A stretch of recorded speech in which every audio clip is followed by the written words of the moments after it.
Hey, Norm. Hey, Will. Today's sponsor of this week's episode of this podcast is Parachute. What's Parachute? Parachute makes luxury bedding for your home. So everything basically from the mattress up, sheets, top sheets, duvet covers, duvet inserts, all the stuff that you need to give you, level up your sleeping experience at a home. And I've been actually testing this for the last couple of weeks. They sent me a bottom sheet and a duvet cover. They're made of Italian cotton percale. I don't know what any of that stuff means. But the point is, When you get into bed, it feels awesome. It's all nice and cool and crisp and soft, and it makes you feel like you're sleeping in a really nice hotel. you're actually at home. But I'm actually at home. That's the dream. It is exactly the dream. If you want to try out Parachute, you can. You can go to parachutehome.com/untitled. Use the offer code Untitled, and they'll give you $25 off your first order. I highly recommend it. If you have a weird circumstance, like I do, you can call them, talk through the whole thing. They'll figure it out for you and get you exactly what you need. And I like that name, too, Parachute, because old parachutes made of fine linens. Silk. Yes. Silk. Again, it's parachutehome.com/untitled. Use the offer code Untitled for $25 off. And now on with the show. Welcome to Still Untitled, the Adam Savage Project. I'm Will. I'm Adam. And I'm Norm. We're back from Comic-Con, guys. Woo! Okay, there's a lot to go over. But before we even start moving into discussing Comic-Con and all of its awesome, I want to do a public service announcement. Okay. Let's try to get the more you know ding ready for the end of this. Now you are less dumb. Great podcast. Drones. Yeah. Sorry. UAVs, unmanned aerial vehicles. Yes. It's a wonderful hobby. We've covered it a bunch on the show before. We like it. It's fun. Absolutely. And we've talked specifically about how, because it's a new field, everyone who flies UAVs is representing the hobby. And there are some, I'm not even going to qualify it. There's some idiots out there who are not only to say they're not representing the hobby well is such a freaking understatement. What I'm talking about is recent news reports of wildfires and then the fire on the LA freeway last week. Actually came from a wildfire. Which actually came from a wildfire in which firefighting efforts were hampered by unmanned aerial vehicles. And from what I understood from reading the news stories, mostly home-built octorotors, larger size platforms. They didn't say, usually they say phantoms if it's phantoms. Yeah. So, yeah. But unmanned aerial vehicles filming the wildfires, hampering firefighting efforts. Now, I'm going to give them the benefit of the doubt and say, maybe you don't realize that filming a wildfire, which I get the reason you want to get high up, that it's going to look amazing and the footage will be cool. What you need to know is that when a firefighting helicopter or plane comes through and they see any bogeys in the air, they do not waste any time. They go back home to base. And each of those flights is a cost of about $10,000, right? Right. And they're not dropping water that they should be because of these bogeys in the air. Yeah. So a lot of foresight that you just don't have. Like, you can be flying and you can be following what you think are the rules, within line of sight and in front of you and at a certain height. But if you don't think about the contextual situation of what having an object in the sky means, right, a lot of ramifications. So there's a lot of different forms. There's a lot of different places, and I'm sure other people are dealing with it. But we're one of the early Google hits about Inspires and drone systems. So I think it's incumbent on us to say, don't be a freaking idiot. Don't fly your UAV anywhere near something in which rescue efforts are needed. That means police helicopters, fire helicopters. Stay away from places where helicopters are congregating. If there's a chase on the freeway, don't go near there. Yeah. If you're not helping with the problem, just don't be there. Right. I get the impulse, but now this is to tell you that UAV operators actively extended the fire on the LA freeway by 25 minutes because planes couldn't come in. Well, and it happened again the previous week with the wildfire. I think it was in Southern California, but I can't remember. Yep. That basically they had to call off the flame retardant drops because there was a quad in there. And let's be clear, that quad was a couple of thousand feet in the air. If not, I remember it was 4,000 feet. Now, these systems can fly that high, but you need to know that FAA rules restrict amateurs to 400-foot ceiling. Yeah. When you're going above that ceiling, there's a good reason that it's against the rules. Yeah. It reminds me of Nightcrawler. How so? I haven't seen Oh, it. you haven't seen it? Okay, No. you should watch Nightcrawler. Okay. It's about freelance stringers who go out and get local news stories. Yes. You know, the traditional, if it bleeds, it leads. But for UAVs, it's a technology that, we've said it before, it's so easily accessible. Because the barrier to entry is so low, then there's illusion that the responsibilities are lower as well. Yeah. And it's not. And they're not. They're not. I mean, literally lives are at stake here. So cut it the fuck out. It is an industry that's still figuring itself out. And, we've championed how great these things can be used for things like video and photos. But, and again, in the right context, in the right situations. I was just at the Drone National competitions over the weekend at the California State Fair. And they had to have both representatives from the FAA and the FCC there to make sure they couldn't. I mean, while technically they could, slip on all their transmitters, but they had to make sure, because it was the first time they had 8 people flying at the same time in essentially like a soccer field. What are the Drone Nationals in the public? It was the organized event where they brought in like 120 competitors from around the world to race around a course and do freestyle. It really felt like an X Games style competition. Oh, cool. But in the air. So what were the competitions? A race and then a freestyle competition. Like a stunts, basically? Yes, stunts. Okay. Yeah. What about dogfighting? No dogfighting? No dogfighting. I want to see. And even you put enough weapons on machines this week. Save that for BattleBots. No. I just want them crashing into each other. I've said this before on The Matrix. When I worked on the Matrix sequels out at Alameda, there was a group. Fawn Davis was pretty much the leader of this group. We've covered Fawn before on the site. Fawn's been on the site, yeah. Fawn Davis started this group of enthusiasts who bought cheap foam RC planes, and we'd go into one of the empty rooms, this is an empty room that was 80,000 square feet, right? This is where they used to build P-51s during World War II. Wow. And everyone would fly their planes, and the goal is fly them into each other, which is actually really difficult. It's less a dogfight than a coordination exercise to try and smash your planes into others. We're not built for 3D space. No. Can we talk about the gun that you made on Mythbusters this weekend? The M60? The M60 that popped out of the back of it didn't pop out. It was the scariest thing I think I've seen you guys ever do. That's the scariest thing.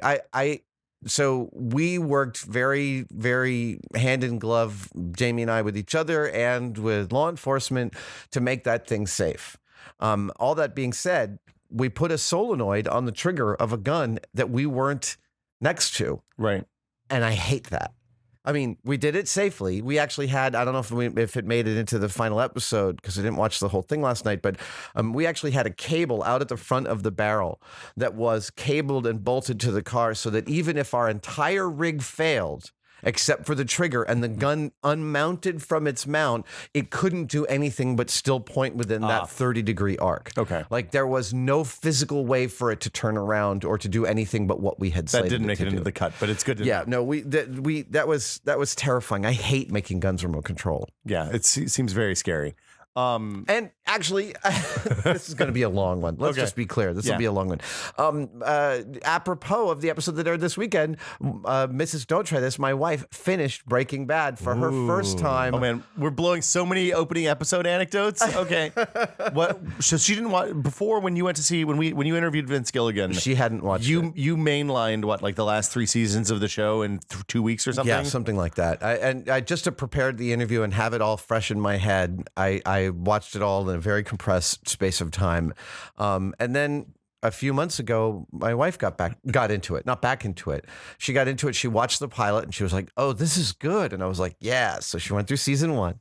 She went through season 2. I now have a whole new appreciation for season 2, which is really sort of like the relationship building season. Mm-hmm. Season 3 is a little unfocused.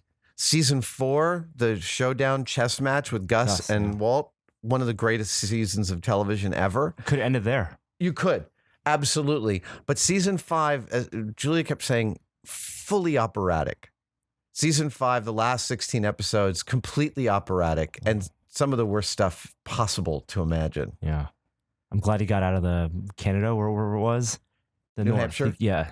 In the cold, wherever he was. In the cold. Yes. Got out of that quickly. Anyway, so it was... she spotted everything. She's much smarter than I am when she watches television. She keeps on guessing and then looking at my face. And I have a terrible poker face, so she's pretty much guessing what's happening about 20 minutes ahead of time the whole time. That's good. Yeah. That's good. It was good second watch, though. Oh, my God. It's actually so much richer the second time. Okay. You get to see, since you know the arcs, what the actors are doing is so amazing. Dean Norris is just incredible as Hank. Anna Gunn, everybody in it is just amazing. When it seems like the way they pulled together the last season, the way they wrapped up the 4th season, and then they carried that kind of momentum into the last season. Well, and it's pretty amazing. Yeah, and sorry, or like the episodes, like Ryan Johnson's episodes. Every time you see him, he's directing that episode. Like when they're both in that one room the entire time with the fly flying around. The capsule episodes. Yeah. Oh my God, so good. Really great. So then we started watching Better Call Saul. Okay. Oh, I haven't seen that. Oh, it's great. Yeah. It's really great. It's totally worth seeing. It's really awesome. It was nominated for an Emmy. Yeah, and is Odenkirk nominated? I'm not sure if he is. They expanded the dramatic, the big best drama series to I think 7 or something. So it made it. Yeah. And congratulations. Oh, thank you very much. Mythbusters nominated for Best Structured Reality.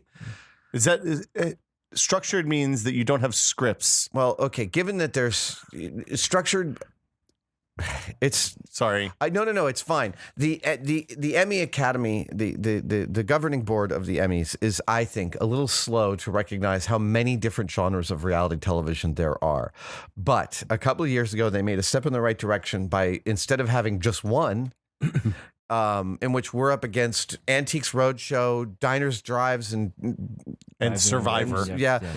It's like these are all different genres. So now they have unstructured reality, which is shows like Survivor and Amazing Race, and structured reality, which is like Mythbusters and Shark Tank. Okay. And you know, like Project Runway and stuff fall somewhere in between. I guess. But I think Project Runway is structured reality because it's the same. Again, it's a structure. We've been nominated. This is our 7th nomination. Antiques Roadshow, I believe, is their 12th nomination. Ooh. I want them to win. I mean, Antiques Roadshow and Mythbusters are like at this neglected end of the cable spectrum where the network shows like Shark Tank and Undercover Boss are just going to keep on winning this thing. It makes me a little sad. I would love it if Antiques Roadshow wins, just so that they can walk up and be like, well, this looks like a 1973 era. Your grandmother used to drink a lot of value scotch. on the bottom. I'm voting for Antiques Roadshow this year. Okay. I really looked at 12 nominations. So is it Emmys operate on TV seasons, right? So this is the season that started in 2014 and ended in 2015? Yeah, and I think it's May to, I can't remember. Mad Men is in this year. What's that? Mad Men is. Well, the Mad Men finale, Yeah. That's going to win a So lot. anyway, thank you for the congratulations. We will enjoy going to LA and losing. Hopefully we will lose to Antiques Roadshow so they don't have to commiserate with Sam Farrell, their EP, who's become a friend as we commiserate every year. But really the Governor's Ball, where you get to meet a lot of your favorite famous people and heroes, is super thrilling. Well, last year you missed it because you were in Australia. So Yes. Yeah. So it'll be fun to be back. Yeah, absolutely. But let's talk about Comic-Con.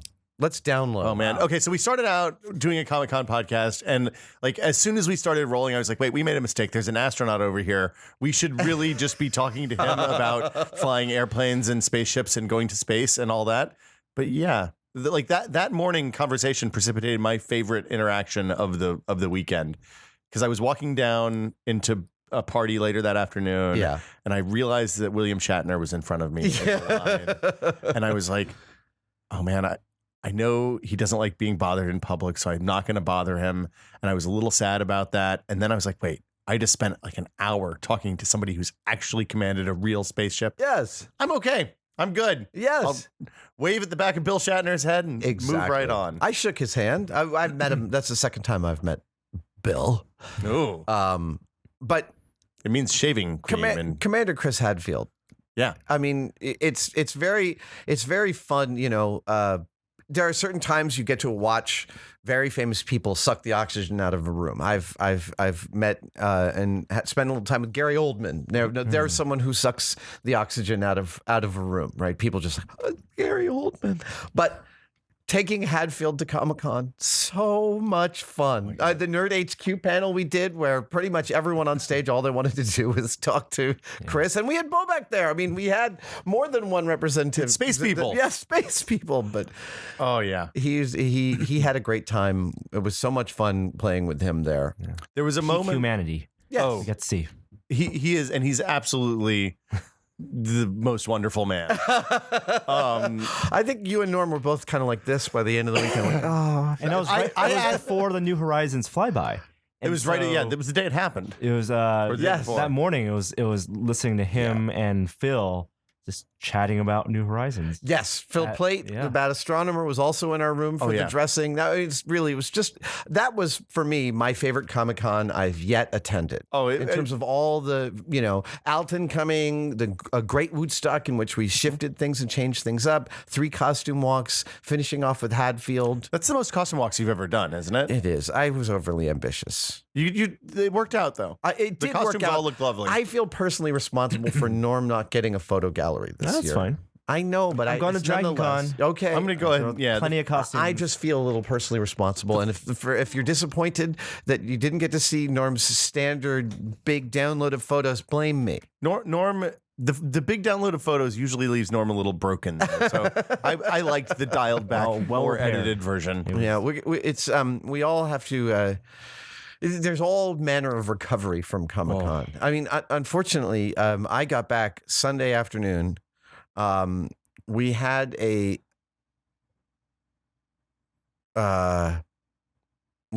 little time to have dinner together, my wife and I, because our birthdays fall on either side. Like hers is, basically our birthdays are 3 days apart. Comic-Con is the celebration of your love. Right. Actually, the entire writing room for Big Bang Theory sang my wife happy birthday at the EW party. Oh, that's nice. It's all a bunch of friends of ours. But we got back. I was back for 24 hours, and then I had to fly to Oregon because we had a shoot up in Eastern Oregon in the high desert all week long on Mythbusters. So I didn't get any time to recover. It was 12-hour days back to back all week in 95-degree heat. Oh, I sounded like a 50s starlet until about Wednesday. Yeah, I woke up with a movie voice. Every summer. Exactly. And speaking of that voice, did you get a chance to watch any of the trailers that came out of Comic-Con? Because that's the thing. When you're at Comic-Con, you see so little of it, right? That you have to come back and actually then enjoy Comic-Con through the eyes of everyone who have covered all the different little nooks and crannies. What did I see that I really? So I must say, I found the Deadpool leaked footage to be a little upsetting. Like too violent? No, too weird. This is strange for me to say because everyone who knows me, I curse like a sailor whenever the cameras aren't rolling, and I go to real dark places. Really with quite my offensive. But I was kind of shocked at the language in the Deadpool trailer. I mean, they're going for an absolute hard R. Now, do you feel like that was the point? Like they wanted to make a statement about them going for the hard R? Totally. And look, when I grew up, there were phenomenal big budget movies that were hard R's. And that is an era that has passed. For the most part, there aren't a lot. There are some great gems. Dread. I mean, there are some wonderful gems in the heart. What? The Matrix. The Matrix. How about that? Yeah. Matrix being an R. The Matrix would not be allowed to be an R these days. I feel almost certainly not. Absolutely. And so I think that the category needs both some great spectacle and dark and intense scripts. I totally agree with that. But maybe it's that my kids were playing the trailer for me, and I'm like in this room full of people listening to this really, really intense talk. I don't want to say it on the. No, I agree, and I think that film, because studios want movies to be PG-13 to reach a wider audience, filmmakers who want to get an R feel like they have to earn the R. Right. And the way they feel like they have to earn the R, and the same thing happened with the movie Kick-Ass, when they showed the trailer for that at Comic-Con, and they had the young girl, Chloe Moritz, and she cuts through people and then says the C word. Like that was for shock value for sure. Yeah. And because they felt like, we earned our R. And I think it's also to lay the stake in the ground that says, hey, we're going to have this kind of movie so they can't pull back at the last minute. Right. I think you're totally right. And I think that's great. It's a great, Kick-Ass is a phenomenal script. I am saddened by this situation. So you want to know what the practical results are. If you're watching, you're like, well, I see a lot of R-rated movies. Okay, here's the problem. Guillermo del Toro couldn't get Mountains of Madness. He had the plug pulled on Mountains of Madness because his script is a hard R, and it's a very intense and violent story, and the studio didn't want to pay the rate for that, even though he had Tom Cruise attached. Well, you end up they didn't want to pay the full budget for a giant budget, Right. I don't know, right, $200 million, $150. Yeah, I mean, but the thing that happens is you end up seeing things like Ex Machina that are really, really low budget that retain the R's. Yes. And then people have to either be more inventive or use different effects or other. Yeah. Right. Now, did you watch the Batman v Superman trailer? I did. We all watched that. Yes. We were in the room together, Norm. That was we a very. didn't talk about it on this is We were sitting together watching it, and it was on a little tiny don't phone. be a killjoy. Joey called middle of the thing, and you were like, "No, I can't talk to Joey." Boom. Yes, I did watch Batman versus Superman trailer. I'm very excited about Batman's armor. The armor was on the floor, and it's gorgeous. And I there's shots of me in the Dredd costume taking a close-up look at it. It's beautiful. I actually think that Ben Affleck looks great as Bruce Wayne. He might be the most convincing Bruce Wayne I have yet seen. he has a little George Clooney in that look. There's a little George Clooney. The thing that's funny about Affleck to me being Batman is that a decade ago I would have been really, really pissed if Affleck was playing Batman and potentially directing a Batman film. But now I'm excited. You've seen movies that he's directed. Yeah, he's a great he's director. great. I'm ready. It's not all paycheck. I think Affleck is The bomb in Phantoms. what? So sorry, it's a Jay and Silent Bob joke. Oh, I love Affleck. I think he's I think he's a terrific actor. I think he's a terrific director. And actually, having watched him on Bill Maher a couple of times, I think he's incredibly smart. And so I dig the guy. I'm very psyched about that. Okay, so let's go to Dark Knight for just a second. Like the whole plot point of the Dark Knight having to be a bad guy, that didn't make any sense to me whatsoever. The thing that I took away from the whole thing is that Batman looked at all the people that started out good in Gotham over his long years and realized that everyone is corruptible, right? So that's why he feels like there has to be an antidote for Superman. It's a righteousness. No. No matter how good Superman is. I'm going back to make a Frank point Miller. about the Dark Knight, Right. the Nolan the kind of films. source. Oh, Dark The end of the second film, The Dark Knight, he's like, I must be what Gotham needs. I'll be bad. And that doesn't make any sense to me. So Our apologetics time. I'm Norm's worried. getting ready to explain this. Well, no. You've heard every explanation. right. However, so in light of that, I look at the trailer for Batman v Superman and I find myself wondering, there's probably going to be some weird deal breaker plot device like in the first Superman, Man of Steel. Yep. Yeah, Man of Steel.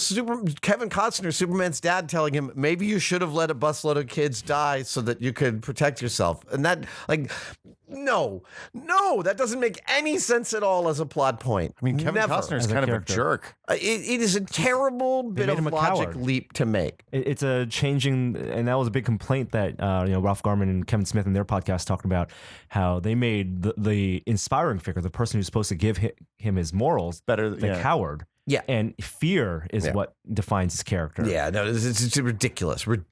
So I'm worried that Batman v Superman will have a couple of those. I mean, and even Man of Steel has the. Look, I get I'm not sure what Batman's running towards in the Batman v Superman film, except I can only imagine it might be the crumbling city that's crumbling as Batman and Superman General and Zod. As Superman and General Zod are destroying a city with their fist fight. Yep. I found the ending of Man of Steel appalling. I still haven't watched it. Oh my God! Easily 100,000 people must die And that was the answer. during this fist fight. There's I think that this You don't movie see it. clearly is a response to the critical response to that, Right. And they use it as a plot device. I mean, and it wasn't obviously not planned ahead of time. Like they didn't make Man of Steel and say, "Oh, this would be a great way to bring Batman into it." No, Right. they said, "Oh, people didn't like that at the end. Maybe let's turn that into a plot point, and this is how we can have Batman in the movie." But I mean, this illustrates what Warner Brothers and DC are trying to do with their films versus what Marvel's doing with their films. Marvel is making light, kind of fluffy, for the most part, light, Right. kind of popcorn fare. Yeah. And DC has said, "Hey, we're going to make dark, gritty We're gonna go movies, even darker." and it's Yeah. going to be, there's going to be real repercussions for the things that happen in our films." Yeah. Whereas Marvel's like, "Well, we just destroyed like 12 blocks. It's no big deal." Yeah. It feels more comic booky. Yeah, Marvel feels much more comic booky, and frankly, the DC stuff feels more like a graphic novel. But I think that's a lot harder to pull off and execute. It's true. Although the Suicide Squad trailer looked really good. I disagree. You didn't like it? I actually thought I thought this is a movie that has no plot. They haven't figured out any plot, and that's the reason I'm not smelling one in this trailer whatsoever. So I was looking at caricatures, and I liked all of them except for, kind of ironically, the Will Smith one. Yeah. I mean, and Viola Davis, just amazing, right? Yeah. She's wonderful characterization, and from what I've been reading, that's very faithful to the character that she's playing. But we've become attuned to trailers and what they might be communicating, and such a lack of plot tells me that I feels like there might not be something there. I thought it was more of a teaser than a trailer, and I was expecting glimpses of what's to come. Not here's what the plot of this film is. Also, can we please stop having like teenagers in short skirts as villains or as Harley Quinn? I mean, that just again, it's another like Let's make this cosplay friendly. She was a psychiatrist, right? Yes. Presumably. Yes. Presumably. And there's a scene in the teaser where the Joker scene actually is implied that who he's talking to is her. Right. And that's when he turns her into Harley Quinn. Right. Oh, and I didn't think much of Jared Leto's Joker. I like Jared Leto's Joker. That's a tough thing to walk into. It is totally. I would be remiss if I didn't. I wanted to cover this. The 2001 suits that Hadfield and I wore at Comic-Con. People wanted to know where they came from and what their provenance is. The helmets and silver soft suits. I was going to say, usually we do a full video that comes out with the walk, and just the schedule didn't work this year. Right. So we couldn't get it done before, with you being on tour and all the stuff that was going on and all the stuff that we were doing at the same time. There was literally not a day that we could get everybody here long enough once they were done to show them off on video. Yeah. So we'll do a video where we explain all of that stuff. But and we'll have a photo gallery up of some pictures of the internals, because people want to see the internals of my cooling pack. It's actually a very simple rig, and because I built it in clear acrylic, its mechanics and its layout is totally self-evident. But the costume itself was mostly built by a model maker named Mike Scott. Mike Scott has a website, predicta.com. The helmets are really, really lovely work. PREDICTA? That's correct. Okay. The helmets are really lovely work. That white is not paint. That is actually polished gel coat. Really? Yeah. So they're fiberglass. They're just really real works of art. He did the sewing for the all the sewing and assembly for the soft part, and he did the front pack. My contribution was all the machining and construction and mold making for the backpack, and the coolant internals. But Mike did the rest. I'd say 90%. It's just beautiful work. It's the helmet. Like, I think you talked about this in the video. I can't remember if it made the cut or not. But when you put the helmet on and you start breathing, you realize that the sound of Dave Bowman breathing at the end of the movie in the spacesuit is literally just a person in the spacesuit mic'd, because it sounds exactly the same. And how cool was it that Hadfield was saying that's also what you feel in space? That's you're alone out there with just the sound of your breath like a scuba diver. Yeah. You know. It was very His insights. It was just fun. I'm glad we included that bit where you're just riding on the way back and just having that chat with him, about spacesuits and to be clear, to build this suit, Mike and I had to meet up at, I think, 3 different parts of America because of our schedules. I saw him when I was coming through his city on tour a couple of times, and then he's actually been here to get costume fittings to make sure the suits fit. Because the 2001 suits are not your loose-fitting spacesuits. No. They're actually quite form-fitting, and they had to be built exactly to my specifications. And the cooling system worked The cooling system worked great. Okay. The cooling system worked terrifically. There was no recovery time. So the cooling system, just so everybody knows, is super straightforward. It's a tank. It's an acrylic tank with this immersion pump. Yes. So I had an acrylic box made for me at Tap Plastics at a reasonable cost. I then drilled into it to install a pump and a port for filling it full of ice and water. Coming out of it are two quick connect plugs that connect up to a Cool Shirt. Cool Shirt is a manufacturer of race gear for race car drivers, but also for EMT workers and people who are suffering heat stroke. They make these garments as health, basically to bring someone's temperature down. And it worked terrifically. The lithium-ion batteries that I was using, which are from small Makita drills, power the submersible pump for 90 minutes. That's fantastic. Yeah. If you run it at full bore, it's going to melt all the ice inside of 20 minutes. But you'll see in the video, Chris and I are constantly turning it on and off. So it's important you were able to do, like if you're building one of these on your own, it's important you're able to do that, because if you leave it running full bore the whole time, you'll get hypothermia. You could get hypothermia. That has definitely happened in some puppeteering costumes when large companies, I heard Henson tried this and they had some growing pains with making that work.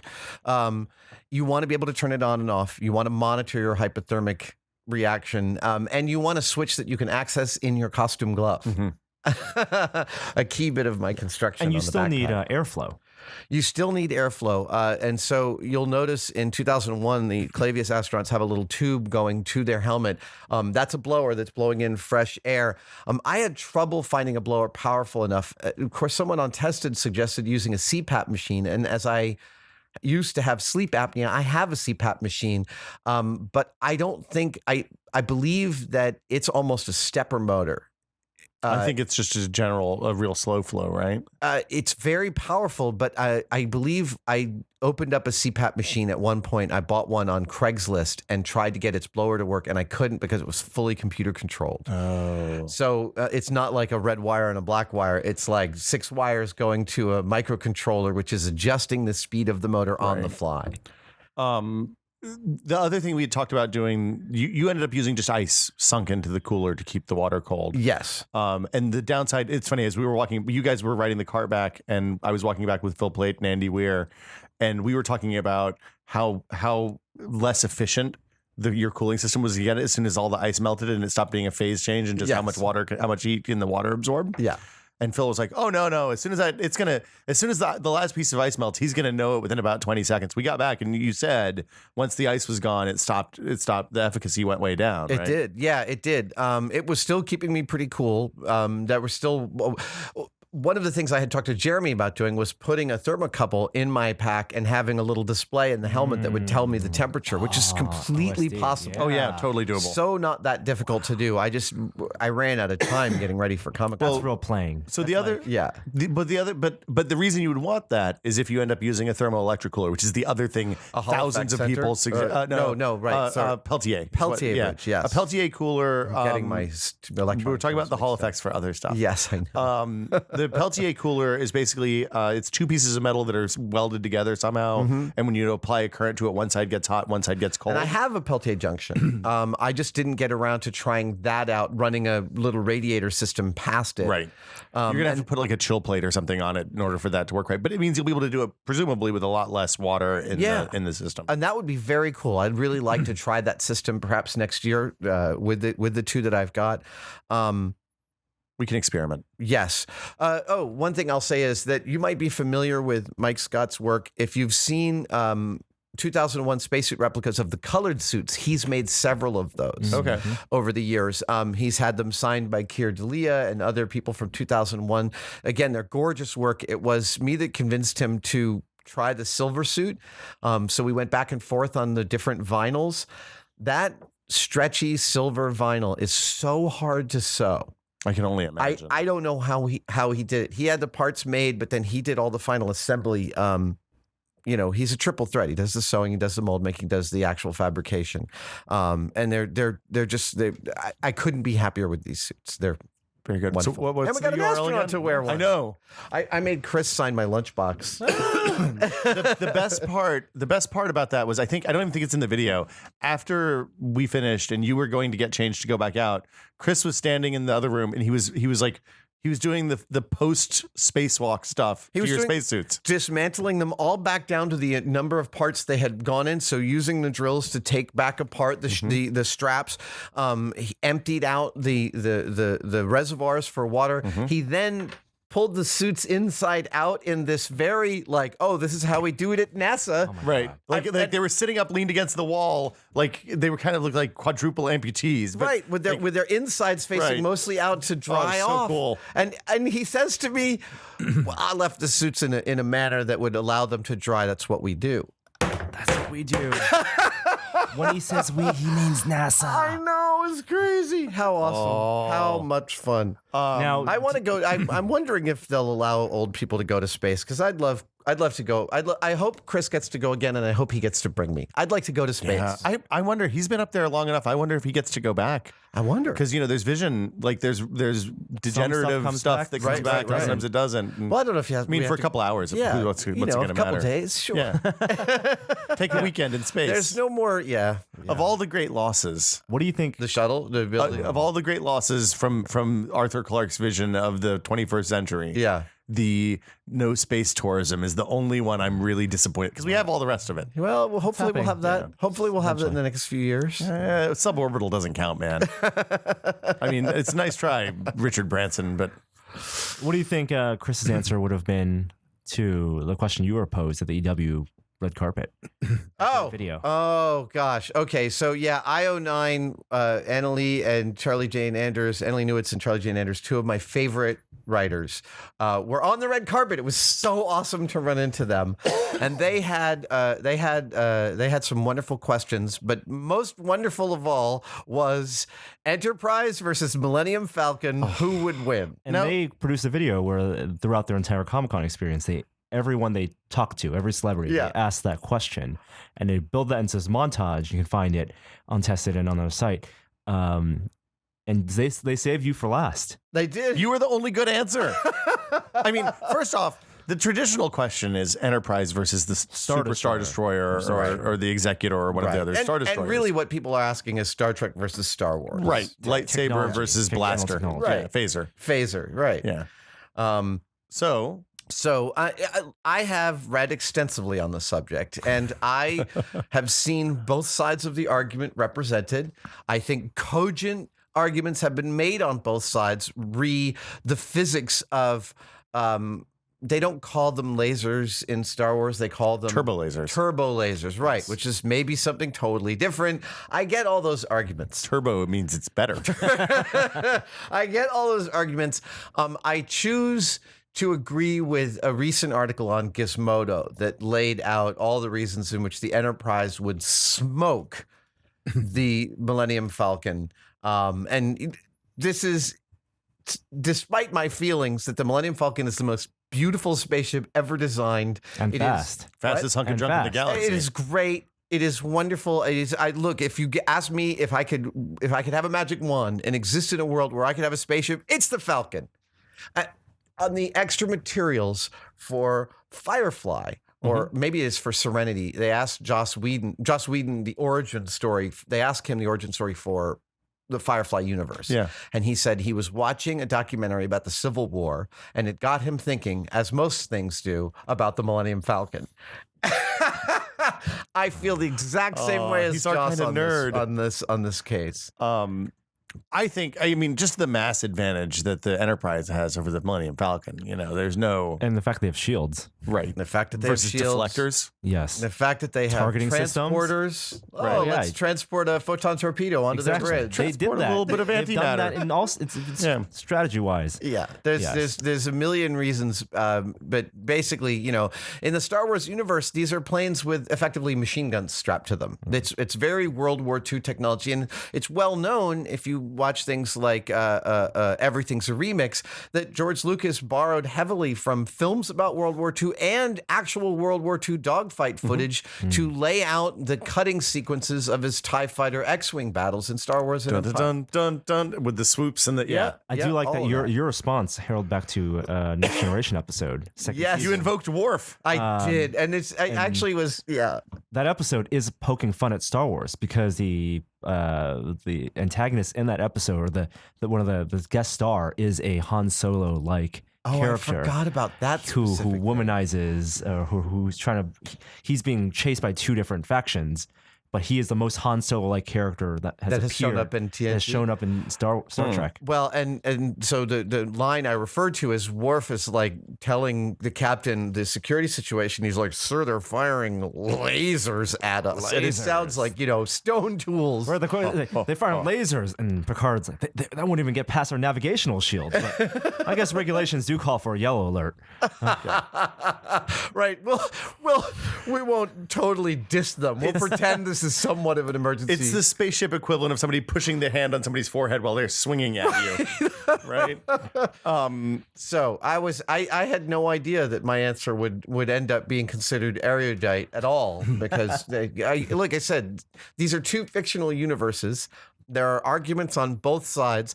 So I must recognize and acknowledge that these opinions are nearly arbitrary. You're just walking in the steps of the millions of people that have made these arguments before you on the internet. Right, and I don't mind wading into the debate and contributing my uninformed opinion. So the interesting thing to me about the whole Star Wars versus Star Trek thing, and this is one of the dumbest things that's ever come up on the internet, is that on the macro scale, it's pretty clearly in favor of Star Trek. But on the micro scale, on the human scale, Force wins. Actually, no, I'll go even further than that because I did an interview at the party and they asked me Star Trek versus Star Wars, and instantly, and this happens sometimes, I've been asked that question before, but this is the first time a genuine answer, a real answer occurred to me because I love things about both universes. Yeah. But when the reporter asked me that question, I realized when I thought about it, they supply two different satisfactions. They're apples and oranges. What I like about Star Trek is not what I like about Star Wars and vice versa. What I like about Star Trek is the intellectual exercise, very much like the new Battlestar Galactica. Star Trek is a thinly veiled excuse for some very sophisticated social commentary. Yeah. Across the entire span of the television series and the movies. As is the tradition of science fiction. As is the tradition of science fiction. You're totally right. It's also an opportunity to show us in a time when we were seeing a lot of dystopian stuff, the Charlton Heston trilogy of science fiction movies. Yeah. Gene Roddenberry came out with Star Trek, and it was a utopian vision of the best we could be. The best we could do with technology, right? Yes.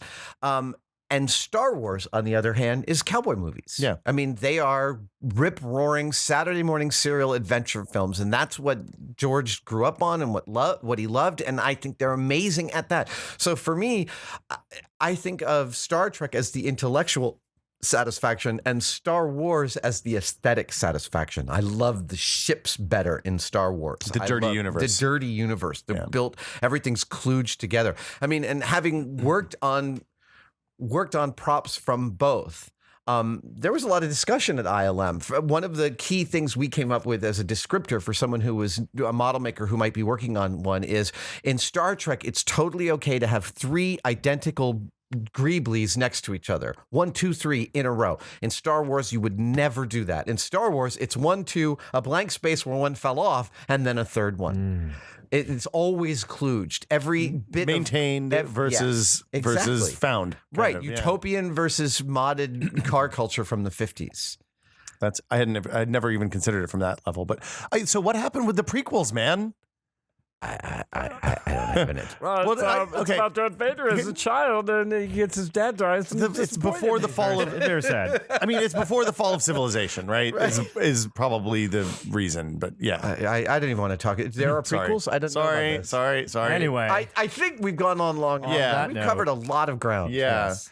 Any other? This is our last chance to talk about Comic-Con. So, is there anything else you want to talk about?